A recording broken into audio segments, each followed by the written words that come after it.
ಅಯೋಧ್ಯಾಕಾಂಡದ 22ನೆಯ ಸ್ವರ್ಗ. ಶ್ರೀರಾಮನು ಲಕ್ಷ್ಮಣನನ್ನು ಸಮಾಧಾನಗೊಳಿಸುತ್ತಾ ತನ್ನ ವನವಾಸಕ್ಕೆ ದೈವವೇ ಕಾರಣವೆಂದು ಪ್ರತಿಪಾದಿಸಿದುದು. ಅಭಿಷೇಕದ ಸಾಮಗ್ರಿಗಳನ್ನು ಹಿಂದಕ್ಕೆ ತೆಗೆದುಕೊಂಡು ಹೋಗಲು ಆದೇಶ ನೀಡಿದುದು. ಭಕ್ತಿ ಮತ್ತು ಶ್ರದ್ಧೆಯಿಂದ ರಾಮಾಯಣವನ್ನು ಓದಿದರೆ ಅಥವಾ ಕೇಳಿದರೆ ಹಿಂದಿನ ಜನ್ಮದಲ್ಲಿ ಅಥವಾ ಇಹ ಜನ್ಮದಲ್ಲಿ ಮಾಡಿದ ಪಾಪಗಳು ಕ್ಷಯವಾಗುತ್ತವೆ. ಇದು ಕೇವಲ ಕಥೆಯಲ್ಲ, ನಮ್ಮ ಆತ್ಮ ಉದ್ಧಾರವಾಗುವ ಮತ್ತು ಪರಮಾತ್ಮನನ್ನು ಹೊಂದುವ ಭಕ್ತಿಯ ಶ್ರೇಷ್ಠ ಮಾರ್ಗವಾಗಿದೆ. ಬಳಿಕ ಶ್ರೀರಾಮನ ನಿರ್ಗಮನದ ವ್ಯಥೆಯಿಂದ ಬಹಳ ದೀನನಾಗಿದ್ದ, ರಾಮನಿಗೆ ಪ್ರಿಯರಾದವರಲ್ಲಿ ವಿಶೇಷ ಸ್ಥಾನವನ್ನು ಪಡೆದಿದ್ದ, ಕೋಪಗೊಂಡ ಸರ್ಪದಂತೆ ದೀರ್ಘವಾಗಿ ನಿಟ್ಟುಸಿರು ಬಿಡುತ್ತಿದ್ದ, ಕೋಪದಿಂದ ಕಣ್ಣುಗಳನ್ನು ವಿಶಾಲವಾಗಿ ತೆರೆದಿದ್ದ ಸುಹೃದನಾದ ಪ್ರೀತಿಯ ತಮ್ಮನಾದ ಸೌಮಿತ್ರಿಯ ಬಳಿಗೆ ಹೋಗಿ ದೃಢ ಚಿತ್ತನಾದ ಶ್ರೀರಾಮನು ಸತ್ವಗುಣವನ್ನೇ ಧೈರ್ಯದಿಂದ ಅವಲಂಬಿಸುತ್ತಾ ಇಂತೆಂದನು: ಲಕ್ಷ್ಮಣ, ತಂದೆಯ ಮೇಲಿನ ಕೋಪವನ್ನು, ನನ್ನ ವನವಾಸದಿಂದ ಉಂಟಾಗಿರುವ ದುಃಖವನ್ನು ಪರಿತ್ಯಜಿಸು. ಧೈರ್ಯವನ್ನು ಹೊಂದು. ಪಟ್ಟಾಭಿಷೇಕಕ್ಕೆ ಸಿದ್ಧನಾಗಿದ್ದವನು ಅರಣ್ಯಕ್ಕೆ ಹೋಗುವುದು ಅವಮಾನವೆಂದು ಭಾವಿಸಬೇಡ. ಅರಣ್ಯಕ್ಕೆ ಹೋಗುವುದು ಒಳ್ಳೆಯದಕ್ಕಾಗಿಯೇ ಎಂದು ಸಂತೋಷಿಸು. ಇಲ್ಲಿ ನನ್ನ ಅಭಿಷೇಕದ ಸಲುವಾಗಿ ಯಾವ ಕೆಲವು ಸಾಮಗ್ರಿಗಳು ಸಿದ್ಧವಾಗಿವೆಯೋ ಅವೆಲ್ಲವನ್ನು ಶೀಘ್ರವಾಗಿ ವಿಸರ್ಜಿಸು. ಸತ್ಯಪಾಲನೆಗೆ ವಿಘಾತ ಉಂಟಾಗದ ರೀತಿಯಲ್ಲಿ ಮುಂದಿನ ಕಾರ್ಯವನ್ನು ಮಾಡು. ಸುಮಿತ್ರಾನಂದನನೇ, ನನ್ನ ಯುವರಾಜ್ಯಾಭಿಷೇಕಕ್ಕಾಗಿ ನೀನು ಸಡಗರದಿಂದ ಅಭಿಷೇಕೋಚಿತವಾದ ಸಾಮಗ್ರಿಗಳನ್ನು ಸಿದ್ಧಗೊಳಿಸಿದಂತೆ ಈಗ ಅಭಿಷೇಕದ ನಿವೃತ್ತಿಗಾಗಿ ಅಷ್ಟೇ ಸಡಗರದಿಂದ ಸಾಮಗ್ರಿಗಳನ್ನು ಸಿದ್ಧಗೊಳಿಸು. ಯಾವಳ ಮನಸ್ಸು ನನಗೆ ಪಟ್ಟಾಭಿಷೇಕವಾಗಿ ಬಿಡುವುದೆಂದು ಪರಿತಪಿಸುತ್ತಿದ್ದಿತೋ ಆ ನಮ್ಮ ತಾಯಿಯಾದ ಕೈಕೇಯಿಯು ನನ್ನ ವಿಷಯದಲ್ಲಿ ಸಂಶಯ ಪಡದಂತೆ ಕಾರ್ಯ ಮಾಡು. ಅವಳ ಮನಸ್ಸಿನಲ್ಲಿ ಹುಟ್ಟಬಹುದಾದ ಶಂಕಾರೂಪವಾದ ದುಃಖವನ್ನು ನಾನು ಒಂದು ಮುಹೂರ್ತ ಕಾಲವಾದರೂ ಉಪೇಕ್ಷಿಸಲು ಬಯಸುವುದಿಲ್ಲ.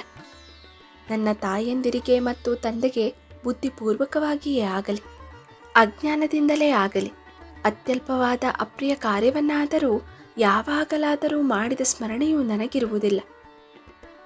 ನಮ್ಮ ತಂದೆಯು ಸತ್ಯ ಸ್ವರೂಪನು, ಸತ್ಯ ಪ್ರತಿಜ್ಞನು, ಸತ್ಯವೇ ಪರಾಕ್ರಮವಾಗಿರುವವನು, ಆಪತ್ಕಾಲದಲ್ಲಿಯೂ ಸತ್ಯವನ್ನು ತೊರೆದವನು.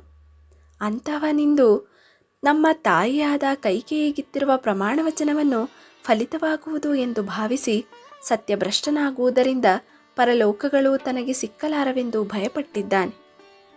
ಆ ಭಯವನ್ನು ದೂರ ಮಾಡುವುದು ನಮ್ಮ ಕರ್ತವ್ಯವಾಗಿರುವುದು. ನಾನು ಕೈಕೇಯಿಯ ನಿರ್ದೇಶದಂತೆ ವನವಾಸಕ್ಕೆ ಹೊರಟೆನೆಂಬ ವಾರ್ತೆಯನ್ನು ಕೇಳಿ ನಮ್ಮ ರಾಜನು ತನಗುಂಟಾಗಿರುವ ಭಯವನ್ನು ತೊರೆಯಲಿ, ನಿರ್ಭೀತನಾಗಲಿ, ತಾನಿತ್ತ ಸತ್ಯವಚನವು ಪರಿಪಾಲಿಸಲ್ಪಟ್ಟಿತೆಂದು ಸಮಾಧಾನವನ್ನು ಹೊಂದಲಿ. ಆರಂಭಿಸಿರುವ ಪಟ್ಟಾಭಿಷೇಕ ಸಮಾರಂಭವು ಕೂಡಲೇ ನಿಲ್ಲದಿದ್ದರೆ, ನಾನೂ ಕೂಡ ಚಿರಾಜಿನಗಳನ್ನು ಧರಿಸಿ ವನವಾಸಕ್ಕೆ ಹೊರಡದಿದ್ದರೆ, ನಮ್ಮ ತಂದೆಯು ತಾನು ಕೈಕೇಯಿಗಿತ್ತ ಸತ್ಯವಚನವು ಫಲಿತವಾಗಲಿಲ್ಲವೆಂದು ಮನಸ್ಸಿನಲ್ಲಿಯೇ ಪರಿತಪಿಸುತ್ತಾನೆ. ಅವನ ಮನಸ್ಸಿನ ಪರಿತಾಪವು ನನಗೂ ಪರಿತಾಪವನ್ನುಂಟು ಮಾಡುತ್ತದೆ. ಈ ಕಾರಣಗಳಿಂದಾಗಿ ಅಭಿಷೇಕಾಂಗವಾಗಿ ಮಾಡುತ್ತಿರುವ ಕರ್ಮಗಳನ್ನು ಈ ಕೂಡಲೇ ನಿಲ್ಲಿಸಿ ಈ ಕ್ಷಣದಲ್ಲಿಯೇ ನಾನು ಅಯೋಧ್ಯ ಪಟ್ಟಣದಿಂದ ದಂಡಕಾರಣ್ಯಕ್ಕೆ ಹೊರಟು ಹೋಗಲು ಬಯಸಿದ್ದೇನೆ. ನನ್ನನ್ನು ಅರಣ್ಯಕ್ಕೆ ಕಳುಹಿಸಿದ ನಂತರ ಕೃತಕೃತ್ಯಳಾಗುವ ಕೈಕೇಯಿಯು ಮಗನಾದ ಭರತನ ಪಟ್ಟಾಭಿಷೇಕವನ್ನು ಯಾವ ವಿಧವಾದ ವ್ಯಾಕುಲತೆಯೂ ಇಲ್ಲದೆ ನೆರವೇರಿಸುವಳು. ನಾನು ನಾರುಮುಡಿಯನ್ನುಟ್ಟು ಕೃಷ್ಣಾಜಿನವನ್ನು ಧರಿಸಿ ಜಟಾಮಂಡಲಧರನಾಗಿ ಅರಣ್ಯಕ್ಕೆ ಹೊರಟು ಹೋದ ನಂತರವೇ ಕೈಕೇಯಿಗೆ ಮಾನಸಿಕವಾದ ಸುಖವು ಲಭಿಸುತ್ತದೆ. ಯಾವ ವಿಧಾತನು ನನ್ನನ್ನು ಅರಣ್ಯಕ್ಕೆ ಕಳುಹಿಸುವಂತೆ ಕೈಕೇಯಿಯ ಬುದ್ಧಿಯನ್ನು ಮಂತರೆಯ ಮೂಲಕ ಸಂಸ್ಕರಿಸಿದನೋ ಮತ್ತು ನನ್ನನ್ನು ಅರಣ್ಯಕ್ಕೆ ಕಳುಹಿಸಿದರಲ್ಲಿಯೇ ಅವಳ ಮನಸ್ಸನ್ನು ದೃಢಗೊಳಿಸಿದನೋ, ಅಂತಹ ವಿಧಾತನನ್ನು ನಾನು ವ್ಯತ್ಯಸ್ತಗೊಳಿಸಲು ಇಷ್ಟಪಡುವುದಿಲ್ಲ. ಆದುದರಿಂದ ಬಹಳ ಬೇಗ ನಾನು ಕಾಡಿಗೆ ಹೊರಟು ಹೋಗುತ್ತೇನೆ. ಲಕ್ಷ್ಮಣ, ರಾಜನು ರಾಜ್ಯವನ್ನು ವಹಿಸಿಕೊಡಲು ನಿಶ್ಚಯಿಸಿದುದು ವಹಿಸಿಕೊಡಬೇಕಾದ ದಿನವೇ ಈ ರಾಜ್ಯದ ಯೌವರಾಜ್ಯಾಧಿಕಾರವು ನನಗಿಲ್ಲದಂತಾದುದು. ರಾಜ್ಯವನ್ನು ಪಡೆದುಕೊಳ್ಳುವುದಕ್ಕೆ ಬದಲಾಗಿ ನಾನು ವನವಾಸ ಮಾಡಬೇಕಾಗಿ ಬಂದುದು. ಈ ಎಲ್ಲ ಕಾರ್ಯಗಳಲ್ಲಿಯೂ ವಿಧಿಯ ಕೈವಾಡವನ್ನೇ ನಾವು ಕಾಣಬಹುದಾಗಿದೆ. ಕೈಕೇಯಿಗಿಂದು ಉಂಟಾಗಿರುವ ತಾರತಮ್ಯ ಭಾವನೆಯು ವಿಧಿಯಿಂದ ಪ್ರೇರಿತವಾಗದೇ ಇದ್ದಿದ್ದರೆ ಕೈಕೇಯಿಯ ಬುದ್ಧಿಯು ನನ್ನನ್ನು ವನವಾಸಕ್ಕೆ ಕಳುಹಿಸುವುದರ ಮೂಲಕ ಪೀಡಿಸುವುದರಲ್ಲಿ ಹೇಗೆ ತಾನೇ ಪ್ರವೃತ್ತವಾಗುತ್ತಿದ್ದಿತು. ನನಗೆ ಹೇಗೆ ನನ್ನ ತಾಯಿಯಂದಿರಲ್ಲಿ ತಾರತಮ್ಯವಿಲ್ಲವೋ ಹಾಗೆಯೇ ನನ್ನ ತಾಯಿಯಾದ ಕೈಕೇಯಿಗೂ ನನ್ನಲ್ಲಿಯೇ ಆಗಲಿ ತನ್ನ ಮಗನಾದ ಭರತನಲ್ಲಿಯೇ ಆಗಲಿ ಹಿಂದಿನಿಂದಲೂ ಯಾವ ವಿಧವಾದ ತಾರತಮ್ಯವೂ ಇರಲಿಲ್ಲವೆಂಬುದನ್ನು ನೀನು ಬಲ್ಲೆ.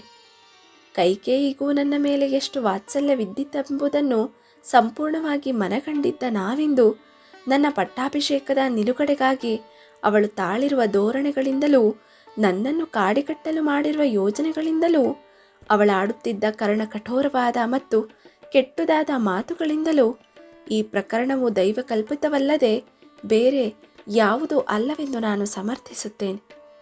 ಇದು ವಿಧಿವಿಹಿತವೇ ಆಗಿರದಿದ್ದರೆ ಸಾಧು ಸ್ವಭಾವದವಳಾದ ರಾಜಪುತ್ರಿಯಾದ ರಾಜಪುತ್ರಿಗೆ ಅನುಗುಣವಾದ ಸದ್ಗುಣಗಳನ್ನು ಹೊಂದಿದ್ದ ಕೈಕೇಯಿಯು ದುಷ್ಟ ಪ್ರಕೃತಿಯ ದುಷ್ಕುಲದಲ್ಲಿ ಹುಟ್ಟಿದ ಸದ್ಗುಣಶೂನ್ಯಳಾದ ಹೆಂಗಸಿನಂತೆ ಪತಿಯ ಸನ್ನಿಧಿಯಲ್ಲಿಯೇ ನನಗೆ ಅನಿಷ್ಟಕರವಾದ ಮಾತುಗಳನ್ನು ಹೇಗೆ ತಾನೇ ಆಡುತ್ತಿದ್ದಳು.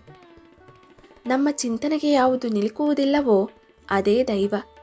ಪ್ರಾಣಿಗಳ ಅಧಿಷ್ಠಾತೃಗಳಾದ ಬ್ರಹ್ಮಾದಿಗಳಲ್ಲಿಯೂ ವಿಧಿಯು ಪರಾಭವವನ್ನು ಹೊಂದುವುದಿಲ್ಲ. ನನಗೆ ಪ್ರಾಪ್ತವಾಗಿರುವ ವನವಾಸ ಮತ್ತು ಕೈಕೇಯಿಯ ಬುದ್ಧಿಯಲ್ಲಿ ಉಂಟಾಗಿರುವ ವಿಪರ್ಯಾಸ ಇವುಗಳಿಂದಲೇ ವಿಧಿಯ ಪ್ರಭಾವವು ವ್ಯಕ್ತವಾಗುತ್ತದೆ. ವಿಧಿ ಎಂಬುದು ಕೈಗೆ ಸಿಕ್ಕುವುದಿಲ್ಲ. ವಿಧಿಯ ವಿಲಾಸವನ್ನು ನಾವು ಕಾರ್ಯವಾದ ಬಳಿಕವೇ ಕಾಣುತ್ತೇವೆ. ಅಂತಹ ಅದೃಶ್ಯವಾದ ದೈವದೊಡನೆ ಸೆಣಸಲು ಯಾವ ಮನುಷ್ಯನು ತಾನೇ ಉತ್ಸಾಹಿತನಾಗುತ್ತಾನೆ? ಲಕ್ಷ್ಮಣ, ಸುಖ ದುಃಖಗಳು, ಶಾಂತಿ ಕ್ರೋಧಗಳು, ಲಾಭ ನಷ್ಟಗಳು, ಉತ್ಪತ್ತಿ ವಿನಾಶಗಳು, ಬಂಧ ಮೋಕ್ಷಗಳು ಇವುಗಳೇ ಅಲ್ಲದೆ ಇದೇ ರೂಪದಲ್ಲಿರುವ ಅಚಿಂತ್ಯ ಕರ್ಮಫಲಗಳು ಇವೆಲ್ಲವೂ ದೈವದ ಕರ್ಮಗಳೇ ಅಲ್ಲವೇ? ಘೋರ ತಪಸ್ವಿಗಳಾದ ವಿಶ್ವಾಮಿತ್ರಾದಿ ಮಹರ್ಷಿಗಳು ದೈವದಿಂದ ಪೀಡಿತರಾಗಿದ್ದಾರೆ.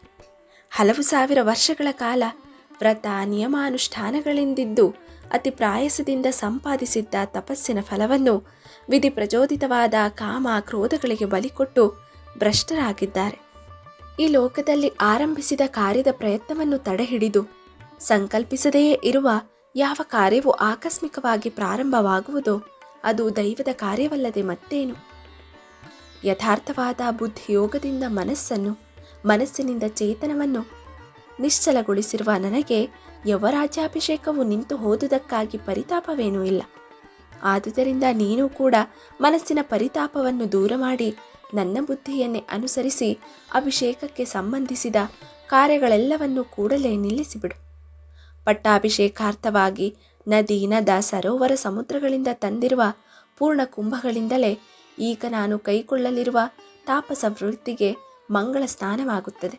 ಅಥವಾ ಅಭಿಷೇಕಾರ್ಥವಾಗಿ ತಂದಿರುವ ರಾಜದ್ರವ್ಯವಾಗಿರುವ ಈ ಪುಣ್ಯೋದಕಗಳಿಂದ ನಾನು ಅರಣ್ಯವಾಸದ ಮಂಗಳ ಸ್ನಾನವನ್ನೇಕೆ ಮಾಡಲಿ? ನಾನೇ ತೀರ್ಥವನ್ನು ತಂದು ಅದರಿಂದ ಸ್ನಾನ ಮಾಡಿದರೆ ಅದೇ ನನ್ನನ್ನು ವನವಾಸಕ್ಕೆ ಯೋಗ್ಯನನ್ನಾಗಿ ಮಾಡುತ್ತದೆ. ರಾಜ್ಯಲಕ್ಷ್ಮಿಯು ಸಿಕ್ಕುವ ಬದಲು ವನಲಕ್ಷ್ಮಿಯು ಸಿಕ್ಕಿದುದಕ್ಕಾಗಿ ಸಂತಾಪ ಪಡಬೇಡ ಲಕ್ಷ್ಮಣ. ರಾಜಲಕ್ಷ್ಮಿಯಾದರೇನು, ವನಲಕ್ಷ್ಮಿಯಾದರೇನು? ನನ್ನ ಅಭಿಪ್ರಾಯದಲ್ಲಿ ಇಂದು ನನಗೆ ವನವಾಸವೇ ಅಭ್ಯುದಯಕಾರಕವಾಗಿದೆ. ಲಕ್ಷ್ಮಣ, ನನಗಿಂದು ಆಗಬೇಕಾಗಿದ್ದ ಯೌವರಾಜ್ಯಾಭಿಷೇಕದ ವಿಘ್ನಕ್ಕೆ ನಮ್ಮ ಚಿಕ್ಕ ತಾಯಿಯು ಕಾರಣಳೆಂದು ಶಂಕಿಸಬೇಕಾಗಿಲ್ಲ. ದೈವದಿಂದ ಪ್ರಚೋದಿತಳಾಗಿ ಅವಳು ಹೀಗೆ ಮಾಡುತ್ತಿದ್ದಾಳೆ. ನಮ್ಮ ತಂದೆಯೂ ಇದಕ್ಕೆ ಕಾರಣನಲ್ಲ. ನಮ್ಮ ತಂದೆ ತಾಯಿಗಳು ದೈವದಿಂದ ಪ್ರೇರಿತರಾಗಿದ್ದಾರೆ. ವಿಧಿವಿಲಾಸವು ಎಷ್ಟೊಂದು ಪ್ರಭಾವಯುತವಾದುದೆಂಬುದನ್ನು ಈಗಲಾದರೂ ತಿಳಿದೆಯಲ್ಲವೇ? ಇಲ್ಲಿಗೆ 22ನೆಯ ಸರ್ಗವು ಮುಗಿಯಿತು.